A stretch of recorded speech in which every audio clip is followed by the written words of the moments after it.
O vosso pastor provavelmente não vai gostar que eu revele que foi ele que me telefonou há cerca de um mês atrás e começa perguntando: Moura, como é que está a sua mãezinha? Eu dei o meu reporte. Como é que está o seu paizinho? Eu dei o meu reporte. Moura, eu estou achando que você deve ir com urgência a Portugal ver os seus pais. E antes que eu pudesse dizer a ele que não estava financeiramente em condição de ir, naquele momento, eu acho que ele, pressentindo da parte do Senhor, já foi dizendo: eu acho que não somente você deve ir com Isabel e trate de pesquisar a passagem, porque eu sinto que eu e o Ministério de Misericórdia, o Ministério Diaconal da Igreja, deveremos abençoar vocês. E assim foi. Logo estávamos com a passagem e pudemos estar com os meus paizinhos. Qual é a situação da minha mãe? 2 milagres, pelo menos, o Senhor fez no espaço de poucas semanas. Primeiro milagre, ela esteve 10 dias na UTI, acometida de pancreatite aguda. Pessoas muito mais jovens têm ido a óbito, e Deus teve misericórdia da minha mãezinha, tirando-a daquela UTI. Foi transferida para o Hospital Militar do Porto, por o nosso pai ser militar reformado, e ali, para surpresa geral, contraiu infecção hospitalar. Os antibióticos não resultavam, e o médico disse para nós estarmos, para eles no caso, porque eu ainda não tinha viajado, a família está preparada para qualquer desenlace. Fruto de muita oração, certamente, o Senhor livrou nossa mãezinha daquela infecção hospitalar e muito rapidamente ela teve a sua saúde restaurada. A situação atual é de que nossa mãe foi transferida para uma nursing home a 300 quilômetros do Porto, lá bem ao norte, na cidade de Bragança, onde se encontra até agora, feliz da vida. Feliz com os terapeutas, toda a equipe médica, todo o pessoal auxiliar, feliz com a comida, muito cansada diariamente de tanta fisioterapia. Aguardamos que o Senhor faça a obra completa e antes dos 3 meses, que é o máximo que ela pode permanecer naquela instituição, ela possa ter a sua mobilidade restaurada. Enquanto estávamos lá, tivemos a alegria de ver com os nossos próprios olhos uma senhora bem mais velha do que a nossa mãe, que entrou ali em cadeira de rodas e saiu andando pelo seu próprio pé. Então, enquanto há vida, há esperança. A situação do nosso paizinho é mais complicada. Ele que nunca foi internado, nunca precisou de nunca tomou um remédio. Nos últimos 3 meses foi acometido daquilo que os médicos dizem serem sinais precoces ainda, mas eu já vejo que são muito evidentes, de demência. E eu peço a vossa oração por eles. Tão depressa a conversa faz sentido, como de repente deixa de fazer sentido. Esta é a situação do nosso pai. Por favor, se unam a nós em oração. Não pedir para colocar a foto do casal de pais mais bonito do mundo. Certamente vocês não iriam concordar, porque eu sei que os pais mais bonitos do mundo são os de vocês. Amém. Amém. Mas eu sou muito grato a Deus pela instrumentalidade do vosso pastor e outros irmãos de boa vontade que arrebentaram o nosso coração de emoção por tamanha demonstração de generosidade. Muito obrigado. Amém.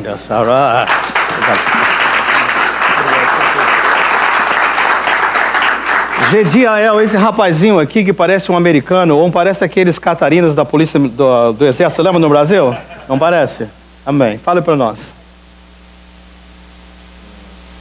Irmãos, eu estou aqui primeiramente para agradecer a Deus e agradecer a igreja de forma muito especial, porque eu estou vindo aqui tocar a convite da banda do exército americano em West Point. Eu sou lá de Belo Horizonte e é um milagre na minha vida. E o mais bacana, irmãos, é que eu fiquei de novembro até uma semana antes da viagem mandando e-mail para igrejas, porque é a primeira vez que eu venho para cá. E ninguém me respondeu.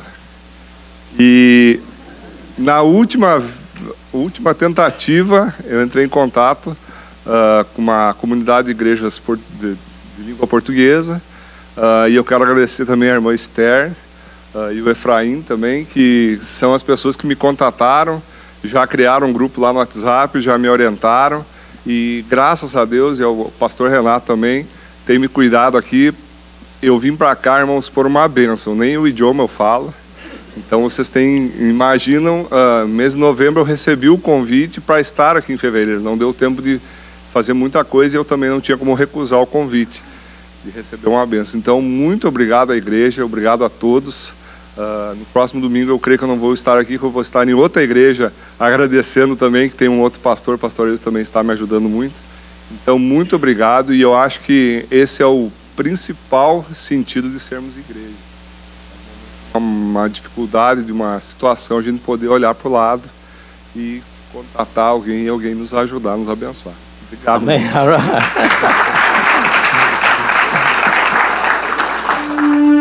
Desde o final de dezembro, nós estamos em uma série de mensagens.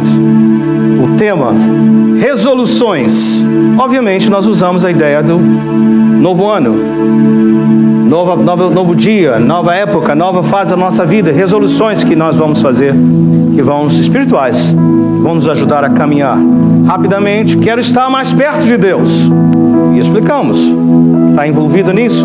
Outra, eu vou crer e esperar pelas promessas de Deus. Gente, é muito fácil nós ouvirmos a promessa de Deus, como hoje, o Senhor vai curar, você está curando, já curou, e a gente fica na pressa, já entrega os pontos e desiste. Eu não vou andar sozinho, isso é crítico, não dá.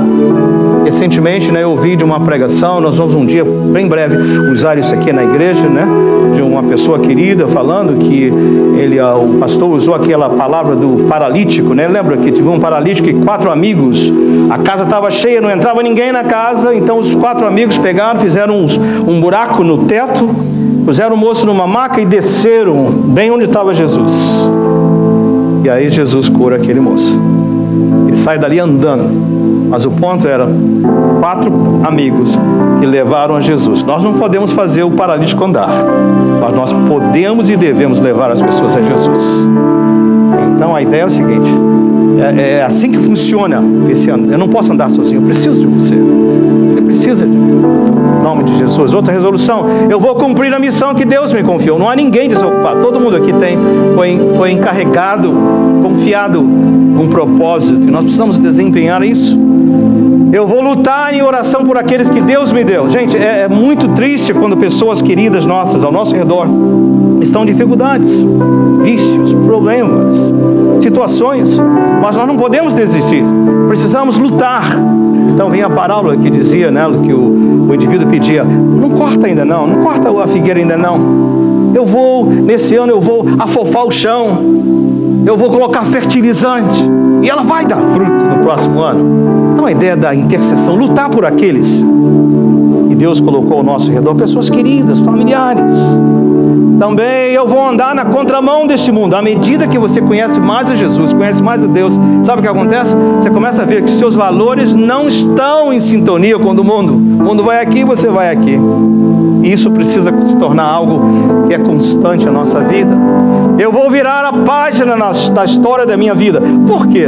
Gente, seria tão bom se a nossa história fosse toda boa, mas cometemos erros, decisões não sábias, situações que acontecem, precisamos deixar para trás e prosseguir para o alvo em nome de Jesus. Vimos também, eu vou mudar a minha atitude de fé. Quando nós estávamos orando aqui, é a questão de aquela mulher que vem e diz: se eu só tocar em Jesus, eu creio. Nós precisamos crer. A palavra de Deus está assim, cheia de promessas, cheia de palavras de poder. Vamos crer, vamos mudar a atitude, deixar a dúvida de lado, deixar a hesitação de lado. E hoje nós vamos trabalhar nesse assunto que tem a ver antes de falar isso, caso você tenha perdido, está aí no YouTube ou no Facebook, você pode acompanhar. Eu tenho visto o número de pessoas que estão apertando o sininho, né? Subscribing, se inscrevendo, está aumentando. Continue a aumentar, compartilhe com alguém em nome de Jesus. Mas hoje nós vamos falar sobre: eu vou viver, olha, entre aspas, com nada, mas com tudo. Pastor, ou nada ou tudo. Eu vou viver com nada, mas com tudo. E para isso, abram suas Bíblias. Você pode ouvir em Mateus capítulo 19, a partir do versículo número 22. Mateus 19, a partir do versículo 16 até o versículo 22.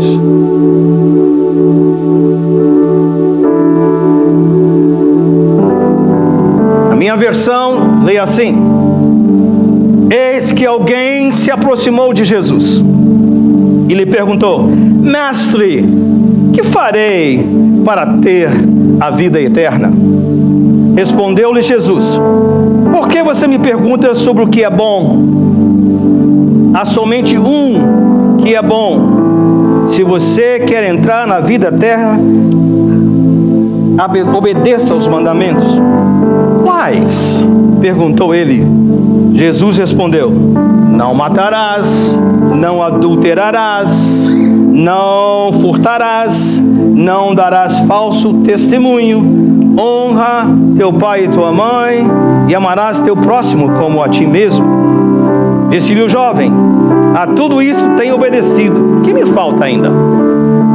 Jesus respondeu: se você quer ser perfeito, vá, venda os seus bens, tudo o que tens, dê o dinheiro aos pobres, e você terá um tesouro nos céus. Depois, venha, siga-me. Ouvindo isso, o jovem afastou-se triste, porque tinha muita riqueza. Vamos pegar alguns pontos aqui principais. Logo no início: eis que se aproximou de Jesus e lhe perguntou: mestre, que farei de bom para ter a vida eterna? Que farei de bom para ter a vida eterna? Logo no versículo 16. Esse mesmo encontro com Jesus está no Evangelho de Marcos. Eu li em Mateus, Marcos 10 e também em Lucas capítulo 18. Então eu vou emprestar algumas informações. Quem é esse alguém que se aproximou de Jesus? Um homem, um jovem. No versículo 20 fala que ele era um jovem.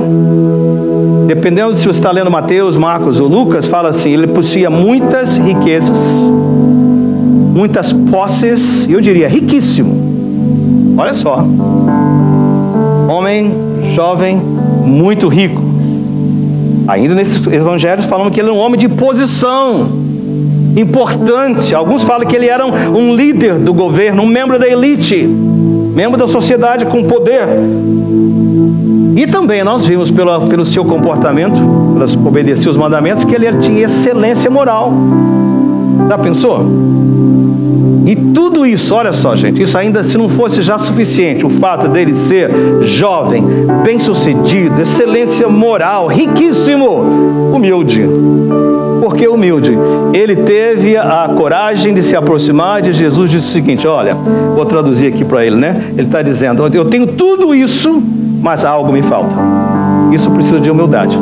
Admitir que apesar de tudo, tem algo me falta. E nós vamos aprender com ele, com esse moço, porque ele está colocando uma preocupação que todos nós deveríamos ter. Ele está mostrando uma preocupação com a vida eterna. A vida eterna, irmãos, ela não é depois da morte somente. Nós já estamos na vida eterna. A questão é, depois da nossa morte, onde nós vamos investir o restante da nossa eternidade? Só há duas opções: eternidade com Jesus ou eternidade sem Jesus, longe dele para sempre, no inferno com o demônio e os seus anjos. Eternidade para todo mundo.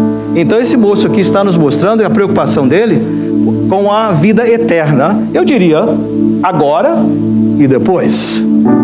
O que nós aprendemos? O que aprendemos aqui nesse texto?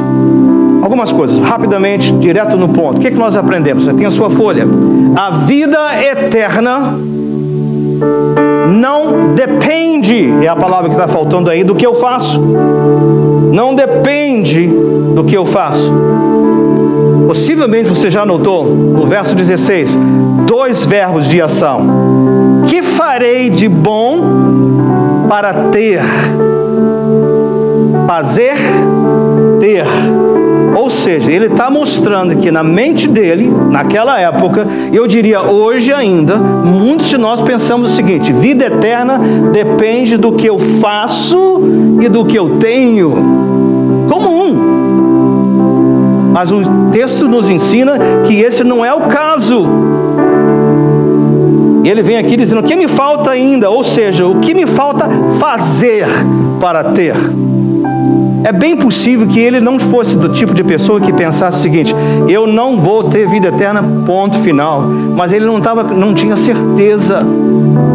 Quando nós temos a vida eterna através de Jesus, a certeza é absoluta. Ele disse, ele prometeu, ele cumpre. Então não precisa haver dúvida. Agora, se eu estou pensando que eu tenho que fazer algo para ter, vai ter dúvida, porque até quando eu vou estar seguro que o que eu fiz é suficiente? Entenderam isso? Eu não sei onde você está na sua caminhada, mas se você está pensando na vida eterna e perguntando a si mesmo: o que é que eu tenho que fazer para ter? Você vai descobrir daqui a pouco que eu não posso fazer nada, nem você, mas Jesus já fez tudo. Então, com isso em mente, vamos para o segundo ponto, que diz o seguinte: seguir a Jesus não é algo que eu adiciono à minha vida. Não é algo que eu vou adicionar à minha vida. Por que estou dizendo isso? Versículo 20, um pedacinho, fala assim: o que me falta ainda? Olha o pensamento desse moço tão bem sucedido, tão excelente na sua moral, tão importante. Ele pensou o seguinte: ainda jovem, eu sou rico, tenho muitas posses, eu tenho uma posição alta na sociedade, eu sou de uma reputação excelente, o que é que eu posso acrescentar a isso que eu já tenho? Às vezes nós cometemos o erro, é o seguinte: olha, eu vou seguir a Jesus, eu vou ter várias coisas alinhadas, e além disso eu sigo a Jesus. E esse seguir a Jesus pode tomar a forma de vir à igreja, dar o dízimo, fazer algumas boas obras. Ou seja, eu vou ter uma lista de coisas na vida e vou acrescentar uma mais. Eu tenho uma notícia para você que eu espero que seja boa. Seguir a Jesus não é algo que eu acrescento na minha vida. Não é assim, não funciona desse jeito. Seguir a Jesus é outra coisa totalmente diferente. Eu vou chegar no ponto seguinte. Não tem como eu adicionar, não posso ter compartimentos. Esse é compartimento do trabalho, esse é compartimento da família, esse é compartimento da escola, dos amigos, agora esse de Jesus. Não. Jesus é tudo, em todos. Como nós cantamos aqui, vamos cantar outra vez daqui a pouco. Eu creio nele, ele é tudo para mim. Terceiro e último ponto: Jesus se envolve. Eu espero que eu escrevi o português correto aí, né? Envolve. Então troca o I pelo E. Envolve, está envolvido. Esse português é complicado demais, né? Ele está muito envolvido em nossa vida. Ou seja, Deus, através de Jesus, Ele não quer um relacionamento distante. Ele quer um relacionamento pessoal, é chegado, é de perto, não é distante. Pastor, onde que você ouviu isso aqui nesse relacionamento? Olha o versículo 21. Se você quer ser perfeito, você notou na lista de mandamentos que Jesus perguntou se ele cumpria? Ele fez vários mandamentos, né? Dos 10, não matarás, não adulterarás, amarás o seu pai, né? Ele fez várias coisas ali, né? Que ele colocou bem direitinho, mas ele deixou uma porção deles fora, principalmente o mandamento número 1. Qual o mandamento primeiro da lista dos 10? Amarás o Senhor teu Deus, não é isso? Não terás outro Deus diante de ti. Deus em primeiro lugar. Se nós pegarmos o grande mandamento, amarás o Senhor teu Deus com toda a tua força, teu entendimento, todo o coração, né? Mateus 22:36, com tudo, né? E amarás o teu próximo, que é um resumo. Mas Jesus, com muito carinho, e ele faz isso com ele, fez isso com ele, faz com você, faz comigo. Ao invés de dizer: ô moço, você está se enganando, ô moço, você pensa que você é essa coisa boa aí, você não é realmente, porque o primeiro você já falhou, você não guarda. Como é que ele chegou até isso? Jesus vem e se envolve com ele. Marcos fala assim, no capítulo 10, 21, fala assim: Jesus, fitando-o, olhando para ele, amou-o. Aquela hora. Ai, então creia, saiba que ele se envolve comigo, com você pessoalmente. Ele não olhou só o que estava na frente, na façada. Ele não ficou preso apenas às palavras do jovem.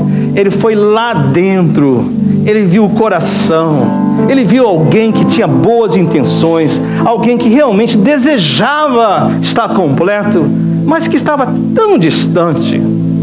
E ele vai chegar até ali. Então ele se envolve pessoalmente. Ele já começa para dar algumas orientações. Versículo 17: por que você me pergunta sobre o que é bom? Há somente um que é bom. Se você quer entrar na vida, obedeça os mandamentos. O que Jesus está dizendo? Filho, moço, moça, senhor, senhora, não há ninguém que consiga viver de maneira moral, de tal maneira que não precisa de nada. Não, é impossível. Só há um que é completo, só um é perfeito, e esse é o próprio Deus. Então ele se envolve, mas ele não vem com rejeição, nem com pedras nas mãos. Ele fala com ele, aponta para o fato que não há ninguém. O que Jesus está dizendo? Não há ninguém que é bom o suficiente. Jovem, bom só Deus. E ele também acrescenta, através da sua troca, que vida eterna não depende do que você faz, depende do que Jesus falando: eu fiz, vou fazer. Aquela altura, né? Eu vou fazer. Ou seja, se lembra do texto, né? Que Deus amou o mundo de tal maneira que Ele deu o seu Filho. É o fato de que Jesus vai à cruz e Deus o torna pecado por mim, por você. Ele pega nossas culpas e coloca sobre Ele. É somente esse o caminho. Não há outra maneira de nós sermos aperfeiçoados, nem termos a vida eterna. Essa é a única maneira, o único jeito. Ninguém é bom o suficiente. E vida eterna não depende do que você faz, depende do que Jesus fez. Mas agora eu vou concluir. Eu creio que é uma mensagem aqui que não pode ser esquecida, apesar de tudo que já aprendemos até agora. Eu creio que Jesus fala assim: olha, mas moço, assim como você não pode me adicionar, você não pode me dividir com outros valores. Jesus falou sobre tesouros no céu, não é isso? Você não pode ter o tesouro no céu se você estiver aqui na terra, ok? Eu tenho Jesus, eu tenho família, eu tenho trabalho, eu tenho saúde, eu tenho reputação. Não funciona assim. Comigo é tudo ou tudo. Não tem como fazer isso. Então, isso não é novo com Jesus. Eu pensei em 2 exemplos. Porque Jesus falou assim: se você quer ser perfeito, vá, vende os seus bens, tudo, dê o dinheiro aos pobres, até que não sobre nada. Vem, siga-me. Sentiu o impacto aqui? Ele faz. Eu fiquei pensando, é realmente o primeiro mandamento: amar a Deus primeiro e acima de tudo e de todos. Me lembrei do nosso irmão, pai da fé, Abraão. Lembram-se dele? Há muita coisa de Abraão no livro de Gênesis, mas há uma história em Gênesis 22 que fala que Deus, depois que ele esperou, gente, uma eternidade, 25 anos para ter o menino, filho da promessa, 25 anos esperando. Deus falou que ele ia ter um filho e ele esperou 25 anos, finalmente o filho chegou. E quando o menino tem mais ou menos 13 anos, agora Deus chega para ele e fala assim: ô Abraão, eu quero que você pegue o seu filho, e só para deixar bem claro, o seu único filho. Aí, olha só, olha, o Senhor Deus, o Senhor tão cruel. Aquele filho que o Senhor que você ama muito. Ok, Senhor, o que está acontecendo? Toma esse menino, vá 3 dias de viagem, leva lenha, leva fogo para um sacrifício. E você só e ele vão para um monte que eu vou lhe mostrar. E naquele monte, Abraão, sacrifica o seu filho para mim. Você sentiu o drama? E Abraão vai caminhando com o menino. O menino já não é bobinho, adolescentes são muito inteligentes, né? E que ele fala: pai, tá aqui a madeira, tá a lenha, tá aqui o fogo, cadê o cordeiro? O Abraão, né, talvez em lágrimas do interior, segurando assim, se mantendo, ele fala assim: filho, Deus proverá. Deus proverá. Oh, Pai do céu. Outra vez o menino pergunta, Deus proverá. Eles chegam lá, ele monta o altar, coloca a lenha, amarra o menino em cima do altar. Imagina a cena. Ele pega lá a faca, né, o punhal, já levanta para sacrificar o menino. Quando ele vai fazer isso, Deus fala: não, para, Abraão. Olha aqueles arbustos ali. E lá está um cordeiro preso pelos chifres. Pega aquele cordeiro, sacrifica no lugar do teu filho. Você notou o drama aqui? Já está pronto a entregar tudo? Porque é assim para seguir Jesus. A cada um de nós, graças a Deus que Ele não nos pediu nossos filhos. Graças a Deus, você entende? Cada um de nós tem algo que nos prende. Jesus fala assim: para você me seguir, esse igual tem que ir embora. Eu digo, até que nós possamos tomar esse passo de fé, nossa vida vai ficar incompleta. Às vezes ela fica miserável. E a pior coisa que nós podemos fazer é seguir a Jesus pela metade. Pior coisa. Não funciona nada. Eu preciso deixar, ficar sem nada, para poder ter o tudo. Às vezes, na palavra, Jesus, Deus, dá de volta ou dá mais. Outras vezes não. No caso de Isaac, ele deu o cordeiro. No caso dos amigos de Daniel, eles foram para a fornalha, não se queimaram. Mas aí em Hebreus 11 você vai ver que está cheinho de gente assim que foi cerrado pela metade, gente que foi colocado na prisão, outros serviram de postes de iluminação queimados vivos, outros morreram na arena. Então quando nós entramos e entregamos para Jesus, não sabemos o que Ele vai fazer. Mas eu te digo o seguinte: esse é o tesouro do céu que é incomparável. E a qualidade da sua vida eterna já começa a se sentir aqui agora. Amém? Você pegou a ideia? Eu fiquei pensando, o povo vai pensar: pastor Renato, mas o Abraão foi lá nos primórdios, né? Eu pensei comigo, né? Eu vi um testemunho recentemente que me tocou profundamente. Eu pedi a esse jovem que viesse aqui hoje e falasse, porque é local, atualizado. Que história é essa de que eu creio no que o Senhor é tudo para mim, no Senhor, não preciso de nada? Como é que é esse processo? Como é que Deus opera ainda hoje? Como eu falei, irmãos diáconos, segurem as portas, tá? Nós vamos continuar aqui, que eu vou fazer um altar, um chamado ao altar ainda, depois desse testemunho. Venha, irmã Débora, sem medo, sem pressa. Fale para nós, como é que é esse negócio do tudo, sem nada, o nada com tudo? Como é que é essa história? Eu tive uma experiência dessa forma esse ano, e eu contei para o pastor Renato, que ele está sempre orando por mim, ele pediu para eu vir contar para vocês isso. E a minha história começou em 2013, na verdade 2008, quando eu vim para os Estados Unidos fazer faculdade. Falei com a minha mãe que meu sonho era ser enfermeira, e era isso que eu queria para a minha vida. E com a graça de Deus, ele arranjou tudo, ganhei bolsa de estudos, e eu consegui vir para os Estados Unidos fazer minha faculdade em Idaho. Consegui fazer minha faculdade em Idaho, terminei meu curso de enfermagem é difícil, estudei pra caramba. Depois foi pra pegar a licença de enfermagem, mais um tanto que você estuda, consegui, passei. Em 2013 eu formei e comecei minha vida como enfermeira. Eu vim aqui com com visto de estudante, então tive que passar agora para o visto de trabalho, que geralmente para enfermagem eles dão um green card, porque é um curso que está em falta no país, né? Uma profissão que está em falta no país.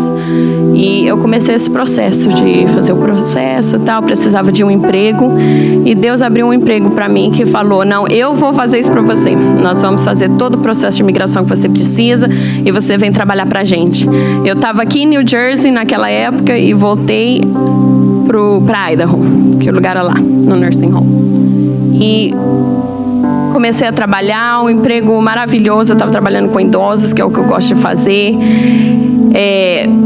tendo a experiência que eu precisava, conseguindo um dinheiro bom, graças a Deus, conseguindo pagar minhas contas, fazendo tudo certo, e estava tudo certo. E voltando um pouquinho ao meu passado, eu sou uma menina cristã, meu pai é pastor, cresci no evangelho, cresci conhecendo a Deus, cresci fazendo tudo que se deve fazer uma menina cristã fazer, vivendo uma vida certa, fiquei noiva, estava para casar agora esse summer, e fazendo tudo que Deus mandava. Só que acontece o que o pastor falou que é verdade. Muitas vezes a gente começa a viver nossa vida e Deus vira o que está dando bênção ali do lado, mas o centro da nossa vida começa a ser nossos sonhos, nossos desejos, nossas vontades.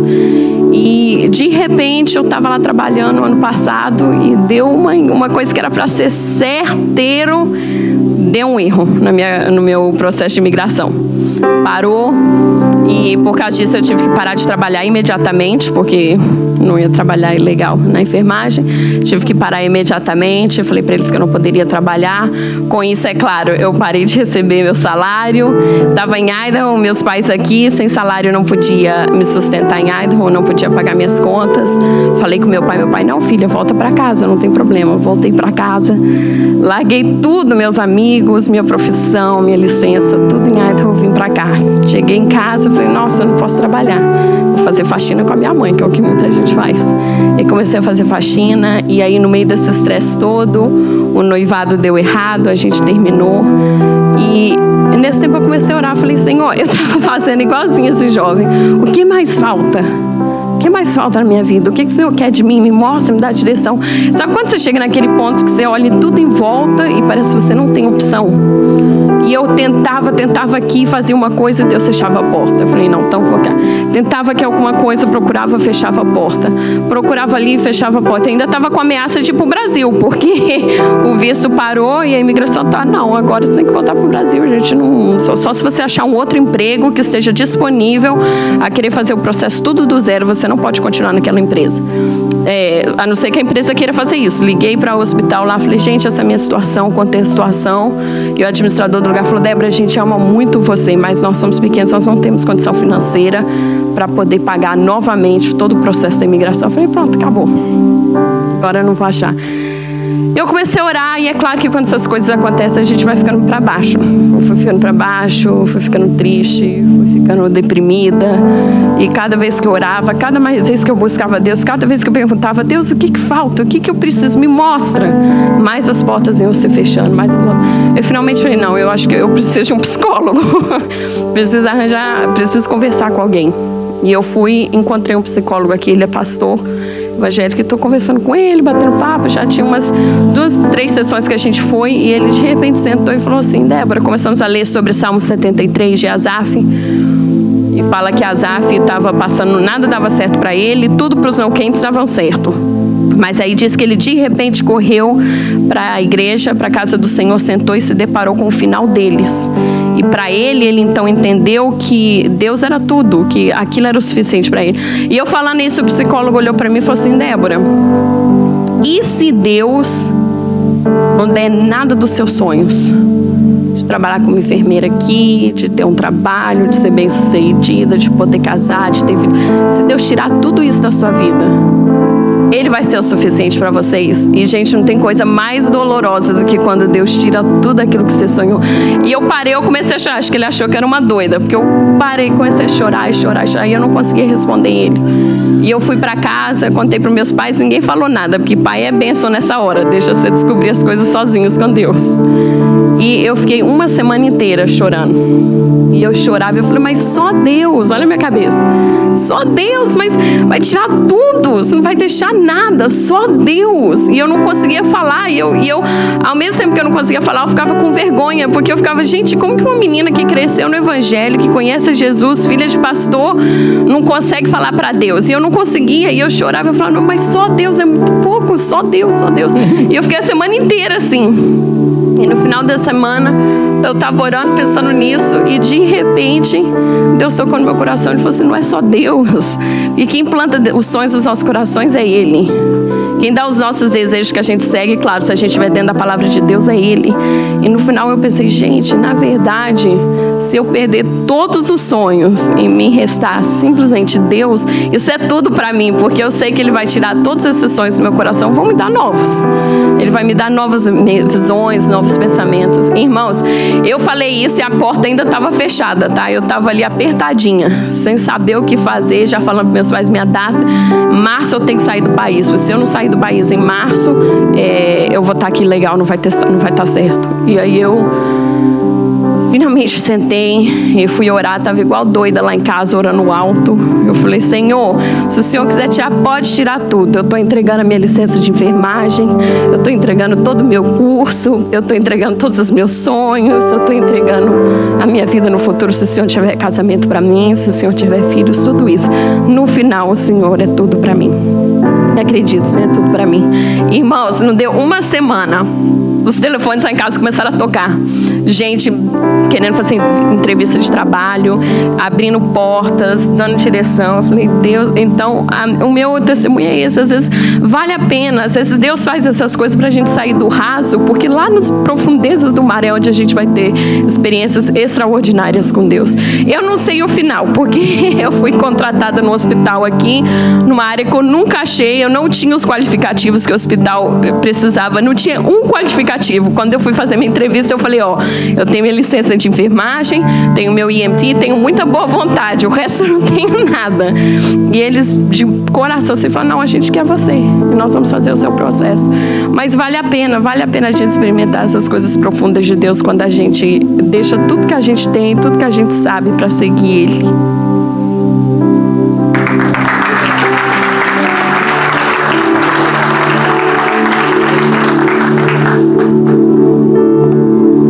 Como eu disse, nós vamos passar do horário, então você fica conosco, não saia. Ok? Creio que do mesmo jeito que Jesus estava com aquele jovem rico, Ele está com você hoje aqui. Do mesmo jeito que Ele teve com Débora, Ele está dizendo para você e para mim, olha, você ainda não experimentou, olhos não viram, ouvidos ainda não ouviram o que Deus tem preparado para aqueles que confiam nele. Essa expressão eu já ouvi falar, divisor de águas, né? A gente fala volta e meia, né? Aquilo que muda a história nossa. Creio que hoje Deus está dizendo, eu quero mudar a sua história. Mas não tem jeito de segurar, eu quero o tesouro da terra e o tesouro do céu. Qual é o seu título? Qual é a sua herança? Qual é o seu tesouro? O que está te segurando?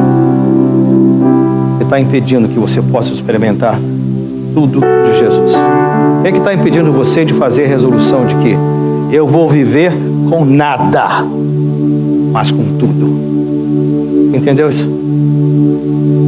Quero que nós terminemos esse culto aqui no altar.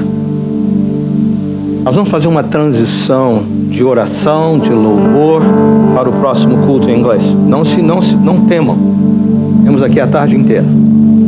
Mas você não pode simplesmente brush it off, né? Colocar de lado esse desafio, esse convite de Jesus. Vai, abre mão de tudo que você tem e disponha. Não segura. Vem, segue-me. Porque com Ele, nosso nada é tudo.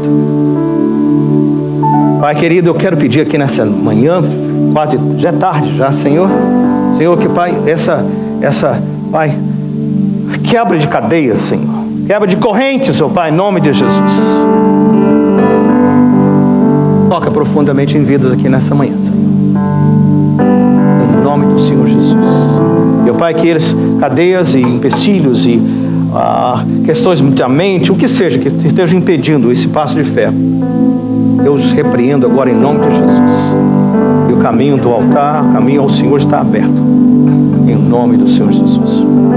Há alguém aqui nessa manhã tarde, irmãos, irmãs, que quer vir aqui ao altar, dizendo bem claro, eu abro mão de tudo, fico sem nada, para ter o tudo de Jesus.